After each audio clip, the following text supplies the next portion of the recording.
We haven't wargamed epic scale properly since the early 2000s, when we switched from Space Marine and Titan Legions and started playing a lot more Warhammer Fantasy. Now we've decided it's time to dig out all those half-finished epic forces and finally complete the armies we always dreamed of fielding on big terrain setups in spectacular battles. To give these games a common thread, we thought about tying them together in a narrative campaign. And because we had so much fun with our 28mm mini campaign on Kaelus-9, where the Emperor's children try to overthrow the gateway world to the Gharadon sector, we decided to continue that story. To make it all feel a bit more substantial, we've created a full sector map of the Gharadon Reach, and this is where our campaign will unfold. While we'll be focusing on plenty of epic scale games, nothing is off the table. There'll be 28mm skirmishes and definitely some Starfleet battles as well. The Gharadon Reach map has 12 star systems and 2 space hulks, enough to give us rich material for our narrative, but not so much that it becomes unmanageable. We've built a little website on the World Anvil platform to house the campaign, and you can explore it here. And the link is right at the top of the description. Every star system has a write-up with lore, its role in the war, and connections shown through warp lanes that mark safe navigation routes for those following the Astronomicon. We wanted to create space for all the epic armies from across the game's history to appear. So alongside Imperial worlds with hive cities and manufactoria, we've included mining colonies suited to squat explorers, relic worlds that could hide Necron colonies, and a space hulk on the fringe of the sector teeming with Tyranids. And because this war is being fought in both space and on the ground, we'll be using the Void Admiral rules for the fleet battles. Engagement reports and fleet rosters are also going to be on the website, and I've linked the Void Admiral rules in the description for reference. Our aim is to weave space combat and ground combat into a single narrative. The outcome of one will directly influence the other, like off-table barrages, the turn reinforcements arrive, or even availabilities of armies could depend on what happened in space, and vice versa.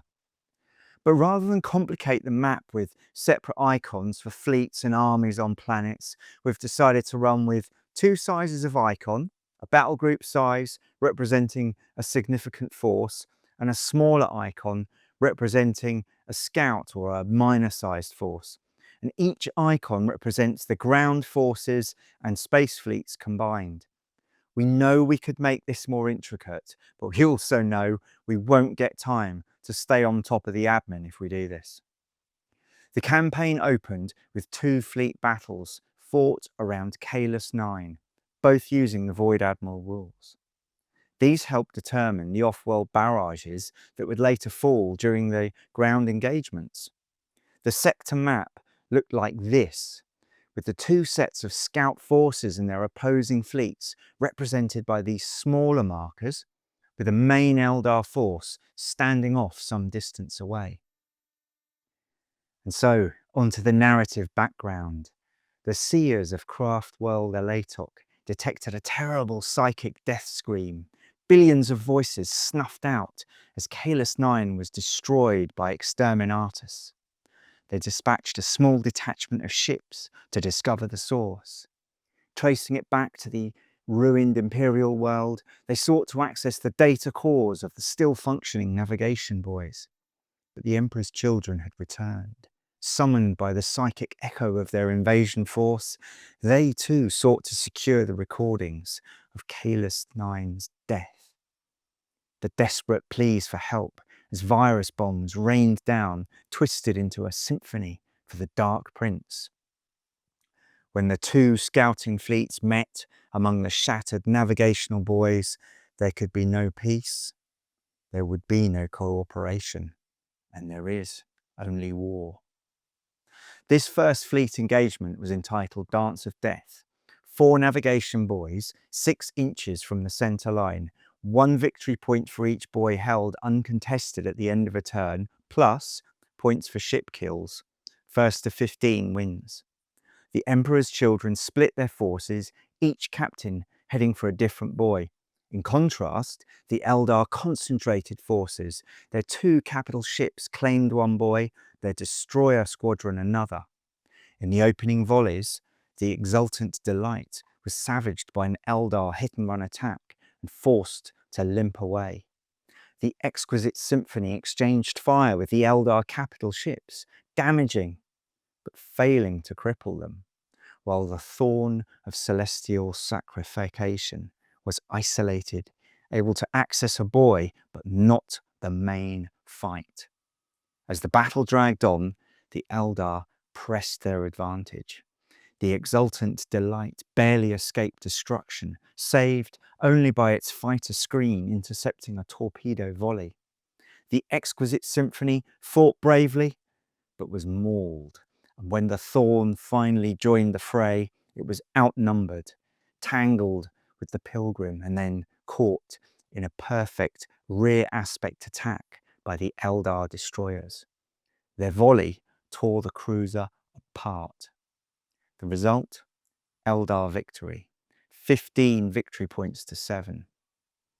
The Emperor's children lost the Thorn, while the other 2 cruisers limped away, heavily damaged. The result of a second engagement generated off-world barrages for the ground battles. With space decided, we moved to the ground. 2 small skirmishes on Kaelus-9 using the Net Epic Gold rules. Again, a link in the description. And so to ease back into the system, we kept the forces small. No Titans, Demons, Praetorians. Flyers were included, since we finally had enough detachments to see how they shaped the game. And for added suspense, we each wrote down 3 army lists in advance, sealed them in envelopes and drew randomly before each battle. This meant we had to choose balanced, flexible lists, not knowing what opponents we'd face or what terrain we'd fight on. Game 1 was set on the polar desert of Kaelus-9. The ash-choked winds of Kaelus-9's polar wastes still carry the echoes of Exterminatus. What was once tundra and ice is now a blasted desert of red dust and jagged stone, where relic vaults lie half buried. Here the first sparks of the new war ignited. Eldar jet bikes swept low across the wasteland in search of hidden knowledge, while traitor marines picked their way through the ruins of their own folly. Both sought to claim what remained in the shattered reliquies, proof that Kaelus-9 still had secrets worth killing for. The board was 4 feet square, using our red desert terrain with tall mountains and our new alien trees to block line of sight, and a relic site as the main objective. The Eldar Force company card was a Windrider host, supported by a Doomweaver battery with fire prisms as proxies, 3 Phoenix bombers, 3 Nightwings, swooping Hawks, and 3 Falcons with Guardian crews. The special card was a Latok Scouts with the infiltration ability. The Emperor's Children force was chosen using the Imperial list, kind of simulating that they had not degenerated into demonic forms yet. Their company card was a Space Marine battle company, supported by a Land Speeder detachment, 2 Predator detachments, a Whirlwind unit, and a Hunter-Killer AA battery. Their special card was a Forward Observer in Rhino. So, both armies were about 2,000 points, so we set a target of 35 victory points. Remember, that's 5 for an objective, and then more points for any opposing detachments that are broken. The Eldar's speed dominated from the outset, securing 5 of 6 objectives in turn 1. Their flyers inflicted heavy losses, wiping out the Marine HQ and the devastated detachment. The Doomweavers sowed disruption, while the Phoenix bombers, they destroyed entire stands. By turn 1 end phase, the Eldar were 29 VP to the Marines 8. Due to our unfamiliarity with the rules and general chaos in relearning how to play, we forgot the off-world barrages in turn 1. A reminder, we need better quick reference for the turn sequences. Now turn 2 lasted only a few activations before the Eldar crossed the 35 victory point threshold. And the result? Eldar 38 victory points versus the Emperor's Children Marines 8. A lopsided victory, mostly due to the Eldar's overwhelming air power and mobility. Game 2 was going to be set in the capital city of Kaelus-9. In the hollowed out husk of the once proud capital, the Administratum Quarter stood as a maze of towers and silent halls. Beneath its abandoned sigils and forgotten statues, databanks still whisper the story of the world's fall. It was here that the Emperor's children returned, determined to scavenge the record of their own atrocity. In streets where the multitudes once toiled, two armies clashed among abandoned archives, each vying to shape the memory of Kaelus-9 and its legacy in the wars to come. The board was a 4-foot by 4-foot urban table with administratum buildings as the main objectives. A monorail track featured as new terrain. The Eldar force this time comprised of a Wind Rider host company card again. Support cards were Striking Scorpions, in Wave Serpents, a Tempest Squadron, 3 Nightwings, 3 Phoenix Bombers, and again a special card of Alatok Scouts. A total of 1,850 points. The Emperor's Children, on the other hand, took a full Terminator company in Land Raiders. And in support were a detachment of 3 additional Land Raiders, Hunter Killer AA Battery, 3 Thunderbolts, 3 Marauder Bombers, and 3 Predators. This time their special card was a Chapter Commander. This totalled 2,300 points. The victory target was again set at 35 points. So, despite the Marines' 350 to 400 point advantage, the Eldar seized objectives quickly. Their Nightwings and Phoenixes, however, suffered heavy losses to Marine air power, but the ground combat swung against the Emperor's Children again. The Tempests and the remaining Phoenix bomber broke a Terminator detachment, killing the Chapter Commander. The Emperor's Children barrage was ineffective.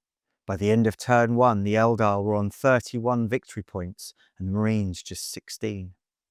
Turn 2 opened with a disastrous close assault.